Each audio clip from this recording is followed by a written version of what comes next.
Assalamualaikum warahmatullahi wabarakatuh.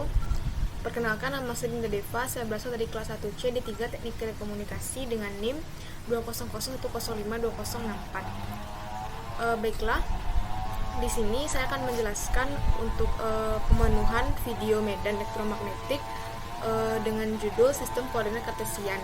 Jadi seperti yang kita ketahui, sistem koordinat kartesian itu merupakan salah satu cara untuk mendeskripsikan sebuah vektor. Seperti diilustrasikan pada gambar berikut, di sini ada tiga sumbu, yaitu sumbu X, sumbu Y, dan juga sumbu Z. Nah, jadi sumbu X, sumbu Y, dan sumbu Z ini ada titik asalnya, yaitu origin ini. Jadi tiga sumbu ini tuh saling berpotongan, saling tegak lurus. Jadi X dengan Y saling tegak lurus, Z dengan Y saling tegak lurus, begitu pula X dengan Y saling tegak lurus. Jadi dia merupakan perpotongan dari tiga buah bidang. Nah, jadi di sini itu adalah bidang Z sama dengan 0, di sini bidang X sama dengan 0, dan ini bidang Y sama dengan 0. Jadi untuk gambaran kedua ini, di sini dicontohkan posisi titik jika digambarkan pada koordinat kartesian. Pertama yaitu titik P, misalkan titik P ini misalkan itu besarnya itu 1,2,3. Jadi cara menggambarkan itu, jadi X 1 satuan, lalu Y 2 satuan, dan untuk Z 3 satuan. Jadi cara menggambarkan itu tuh bukan dari X1 ini, tetapi dari bawah kita hitung 3 satuan, 1, 2, 3. Jadi letaknya di sini. Lanjut ke titik Q, itu 2,-2,1. Jadi 2 satuan ke arah X, min 2 satuan karena dia min, jadi dia di kiri dari Y. Lalu 1 satuan di arah Z, sama seperti perhitungan P tadi, itu kita tidak meletakkan garisnya tuh di sini, tapi di 1 satuan dari bawah kita hitung. Jadi titik P ini itu merupakan perpotongan dari bidang X sama dengan 1, Y sama dengan 2, dan Z sama dengan 3, begitu juga dengan Q. Lalu pada gambar ketiga itu merupakan gambar elemen volume dalam koordinat kartesian. Itu ada dx, ada dy, dan juga ada dz. Jadi ada titik P di sini, titik P tadi kita pindahkan ke sini. Itu ada titik P dengan sejauh y dan setinggi z. Jadi dx, dy, dz itu tuh merupakan pertambahan dari titik aslinya. Misalkan x-nya tadi itu adalah 1, maka kita tambah beberapa satuan lagi bebas, dan itu hasil tambahan itu adalah merupakan dx, begitu pula y, dan juga begitu pula z. Nah, jadi nanti nanti muncullah titik p aksen nanti, yaitu di sini. Harusnya p-nya itu di sini, jadi pindah ke sini. Nah, jadi hasil p aksen itu tuh nanti dari jarak p ke p aksen itu akan ada rumusnya. Jadi rumusnya itu tuh adalah L2 itu sama dengan akar dari dx kuadrat tambah dy kuadrat ditambah dz kuadrat.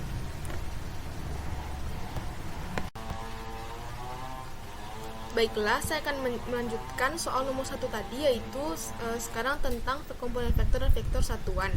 Jadi untuk mendeskripsikan sebuah vektor itu dalam sistem koordinat kartesian tadi, tentu kita bisa melihat gambar yang tertera ini ada sebuah vektor yang memanjang dari titik asal, yaitu vektor R. Jadi vektor ini tuh, untuk cara kita lebih mudah untuk mendeskripsikan vektor R ini tentu dengan menambahkan komponen-komponen vektornya. Jadi komponen vektornya itu ada X, ada Y, dan juga ada Z. Nah, jadi maka vektor komponennya itu adalah X, Y, dan juga Z. Maka untuk mendeskripsikan vektor R ini dengan cara menjumlahkan ketiga komponen vektor tersebut, yaitu ditambahkan X ditambah Y dengan ditambah Z. Jadi rumusnya itu adalah R sama dengan X ditambah Y ditambah Z. Jadi vektor R ini merupakan penjumlahan dari tiga vektor tersebut, dijumlahkan dengan cara jajar genjang. Jadi kan kita tentu dengan jajar genjang ya caranya, seperti kita lihat gambar ya, bentuk jajar genjang. Nah, untuk gambar yang B itu di sini setelah kita tahu komponen vektornya apa-apa saja, di sini kan tadi komponen vektor itu X, Y, dan Z.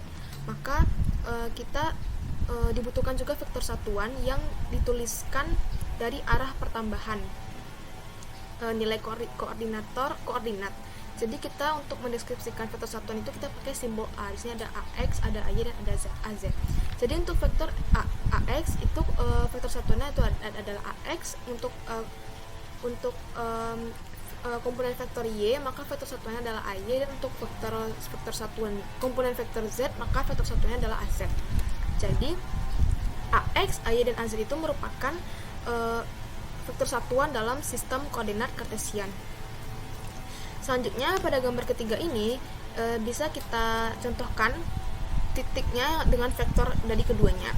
Di sini kita contohkan ada vektor ada titik P dan ada titik Q seperti yang kita contohkan sebelumnya. Di titik P ini kita tarik ada nilainya adalah 1,2,3 dan untuk Q itu nilainya 2,1. Jadi untuk RP ini kita tarik vektornya RP, untuk RQ kita tarik vektornya, dan untuk vektor keduanya itu kita garis di sini di tengah-tengah ini menjadi RPQ. Jadi untuk RP ini kita bisa kalau kita tuliskan dalam bentuk vektor satuan maka dia adalah AX ditambah 2AY tambah 3AZ. Begitu pula yang Q 2AX tambah min 2AY ditambah Z. Maka untuk mencari RPQ ini, karena di RP ini positif dan RQ ini negatif, maka RPQ itu sama dengan mencarinya itu dengan cara RQ dikurang dengan RP. Maka tadi 2AX dikurang 2AX ditambah AY ditambah 1AX ditambah 2AY ditambah 3AZ kita kurang 2AX dikurang 2AY ditambah Z kita kurang dengan AX ditambah 2AY ditambah dengan 3AZ. Jadi itu jadi vektor dengan arah dan besar yang sama itu adalah vektor yang sama gitu. Jadi RPQ ini sama dengan RQ dikurang RP begitu. Baiklah, untuk soal nomor 2 itu tentang perkalian titik dan perkalian silang. Jadi untuk perkalian titik di sini saya sudah ada dua buah gambar ilustrasinya. Yang pertama nih gambar komponen skalar B yang searah dengan vektor satuan A, dan ini adalah juga komponen B yang searah dengan vektor satuan A. Tapi beda rumus ya. Jadi di sini ada komponen skalar B searah vektor A, dan di sini ada sebuah sudut theta antara komponen skalar B dan juga vektor satuan A. Nah, jadi di sini kita ambil sudut yang paling terkecil. Di sini kan juga memang ada sudut ya, tapi kita ambil yang terkecilnya gitu di sini. Nah, jadi untuk yang pertama ini rumusnya itu adalah B dikali A, di mana B dikali A itu merupakan besarnya B dikali besarnya A kosinus theta komponen skalar B dengan juga vektor satuan A. Nah, jadi kita tahu kan vektor satuan itu nilainya 1, maka yang A itu bisa kita coret jadinya adalah besar B besar komponen skalar B itu dikali dengan kosinus theta B dengan A. Dan juga ini sama, jadi ini tuh untuk memperoleh komponen vektor B ini dalam arah A itu kita bisa menentukan dengan mengalihkan komponen skalarnya itu dengan A, lalu kita kali lagi dengan vektor satuan A ini. Jadi karena dia nilai skalar maka nanti hasilnya juga ada nilai vektor. Baiklah, saya akan melanjutkan soal nomor 2 tadi, penjelasan tentang perkalian silang. Jadi tadi itu perkalian titik, sekarang perkalian silang atau biasa disebut dengan perkalian vektor. Jadi perkalian silang atau perkalian vektor itu merupakan perkalian antara magnitude A dengan magnitude B serta sinus terkecil antara A dan B. Jadi sudutnya kita ambil yang paling terkecil antara A dan B ini. Jadi kan ini juga sudut, tapi kita bukan ambil sudut yang ini, tapi ambil sudut yang paling terkecil. Nah, jadi dia itu rumusnya adalah A dikali B, bukan B kali A. Jadi pada perkalian silang ini tidak berlaku hukum komutatif. Jadi kalau B kali A itu jadinya min dari A dikali B. Jadi perkalian silang antara A dan B itu tegak lurus dengan bidang yang berisi ini, di mana A dan B itu didapatkan. Jadi ilustrasinya seperti sekrup ini itu diputar gitu. Jadi kalau dia beda beda arah pemutarannya, maka nanti hasilnya beda. Jadi karena ada perkalian vektor, perkalian silang, maka bisa disebut juga dengan perkalian vektor. Nah,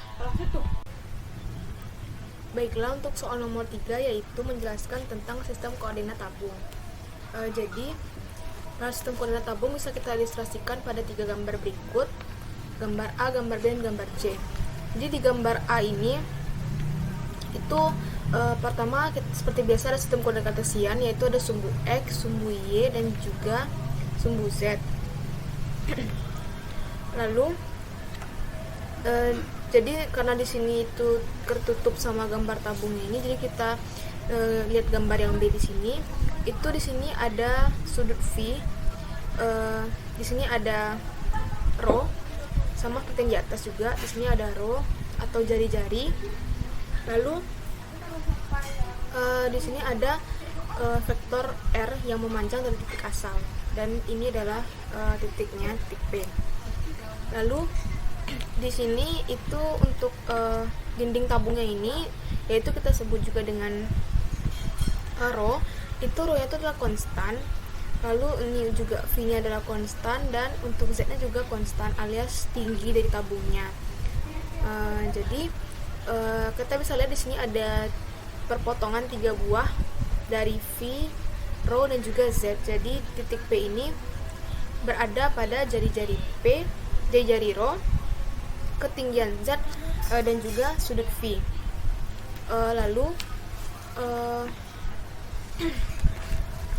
dinding tabung ini berjari-jari rho. Titik ini berada pada perpotongan 3 buah bidang. Selanjutnya pada gambar yang nomor B ini, itu sama juga seperti tadi. Di sini ada sumbu X, sumbu Y, dan juga sumbu Z. Lalu ada jari-jari atau rho, sama seperti di atas dan di bawah. Lalu ada sudut V, dan di sini ada 3 buah hal yang baru. Jadi vektor satuan dari rho ini itu berada pada arah rho rho. Lalu vektor satuannya keluar juga dari arah AV, dan vektor satuannya juga berada keluar dari arah AZ. Jadi ini Z, jadi vektor satuannya itu AZ. Begitu pula rho, vektor satuannya itu adalah rho, dan AV, dan untuk rho ini vektor satuannya adalah rho dengan ketinggian Z. Selanjutnya pada gambar C ini itu sama perpaduan antara gambar A dan B ini, cuman untuk V ini itu kita tambah, jadinya pertambahan itu jadinya adalah d rho. Lalu untuk Z ini juga misalkan di sini adalah Z, maka untuk pertambahannya juga setinggi ini, misalkan itu adalah dz, seperti ini. Dan untuk rho-nya juga misalkan ini rho, maka pertambahannya itu adalah d rho. Jadi hasil pertambahan tadi itu membentuk sebuah kubus. Di sini adalah dz, ini d rho, dan ini adalah dv. Jadi dv ini adalah panjang sudutnya. Jadi kalau rho dv itu adalah panjang sisi dari tabung tersebut. Nah, dengan rumus L itu adalah dv per 360 dikali 2vp. Maka 360 kan sama dengan 2v. Maka 2v itu tuh bisa kita coret, jadinya tinggal rho dv. Baiklah, sekian untuk nomor 3. Baiklah, untuk gambar koordinat tabung tadi ada gambar 1.7, yaitu hubungan antara kartesian variabel dari kartesian yaitu X, Y, dan Z dengan koordinat tabung yaitu rho, V, dan juga Z. Jadi komponennya itu adalah rho, V, dan Z. Jadi ini kan sudah diketahui dia X, ini rho. Maka untuk ini juga maka untuk mencari X ini itu dengan trigonometri, yaitu dengan rho cos V, dan untuk mencari Y ini dengan segitiga ya, maka dapatlah rho sin V. Baiklah, saya akan melanjutkan soal nomor 4, yaitu tentang koordinat bola. Jadi bisa dilihat di ilustrasi gambar berikut. Untuk gambar yang A itu ada seperti biasa ada sistem koordinat kartesian, ada sumbu X, sumbu Y, dan juga sumbu Z. Jadi di sumbu seperti biasa itu di sini ada vektor yang memanjang dari titik asal, yaitu vektor R, yaitu membentuk titik P. Lalu di sini ada theta, yaitu dari sumbu Z dengan vektor R tadi yang ditarik dari sumbu Z ke vektor R ini, dan V yaitu yang ditarik dari sumbu X ke perpanjangan titik asal, yaitu P. Lalu pada gambar B ini bisa dilihat ini adalah jadi setiap titik itu tuh selalu berpotongan di 3 bidang, yaitu di bidang V sama dengan A konstan, lalu di bidang R sama dengan A konstan, dan di sini adalah V-nya, tetanya theta A konstan. Lalu yang di gambar C ini, lalu pada jika diketahui R, theta, dan V ini itu bisa dihitung dengan untuk mencari X dan Y dan Z ini bisa dihitung dengan rumus. Kalau untuk R itu kita mencarinya itu tentang dengan rumus R sin theta cos V, Y-nya itu R sin theta, untuk mencari Y R sin theta sin V, dan untuk Z-nya itu dengan R cos theta. Nah, lalu untuk yang C ini itu seperti tabung tadi itu arah dari R ini jika ditarik keluar itu menjadi vektor satuannya menjadi AR. Lalu untuk V itu, jadi ini yang saya ingin itu adalah V. Jadi V itu jika ditarik keluar juga dia menjadi AV vektor satuannya. Dan kalau untuk theta, di sini tetanya memanjang ke sini dari sumbu Z ke vektor R, itu vektor satuannya adalah A theta. Lalu jika semua masing-masing komponen tadi itu tuh ditarik keluar lagi, maka dia akan membentuk dr, membentuk rd theta, dan di sini cara mencarinya adalah r sin dv, akan membentuk sebuah kubus. Nah, jadi ini juga bisa dicari volumenya, yaitu dengan cara mengalihkan dr dikali rd theta dikali r sin theta dv, yaitu untuk mencari perkalian dari volume tersebut. Baiklah, saya akan menjelaskan soal yang selanjutnya, itu soal nomor 5. Jadi soalnya yaitu menjelaskan tentang 4 intensitas medan muatan. Jadi intensitas medan muatan itu ada 4 macam. Yang pertama muatan listrik, yang kedua yaitu muatan volume, yang ketiga adalah muatan garis, dan yang keempat adalah muatan bidang. Jadi muatan listrik itu didefinisikan sebagai gaya yang bekerja pada partikel uji dibagi dengan itu gaya bekerja itu F, dan dengan partikel uji dibagi dengan muatan partikel tersebut. Jadi Q itu muatannya. Jadi satuan untuk E ini yaitu Newton per kolom. Lalu untuk mencari gaya antara dua titik, yaitu F-nya yaitu K dikali Q1 dikali Q2 per R kuadrat. Jadi ini adalah gambar dari medan listriknya. Contohnya yaitu ini adalah medan listrik yang ke arah luar dan ini ke arah dalam, dengan simbol positif dan simbol negatif. Jadi medan listrik itu terdefinisi di semua tempat meski tidak ada muatan di sana. Selanjutnya untuk soal nomor 2 yaitu muatan volume. Jadi muatan volume itu dilambangkan dengan rho V, dan satuannya itu adalah kolom per meter kubik. Dan yang ketiga itu muatan garis. Muatan garis itu digunakan untuk mengukur partikel yang sangat halus dan jari-jarinya juga kecil. Jadi tiap unsur muatan garis itu termasuk ke dalam muatan listrik. Dan yang keempat yaitu muatan bidang. Muatan itu tersebar merata pada bidang yang tak berhingga, dan arah muatan itu selalu menjauhi arah positif. Jadi kita memakai vektor satuan AN.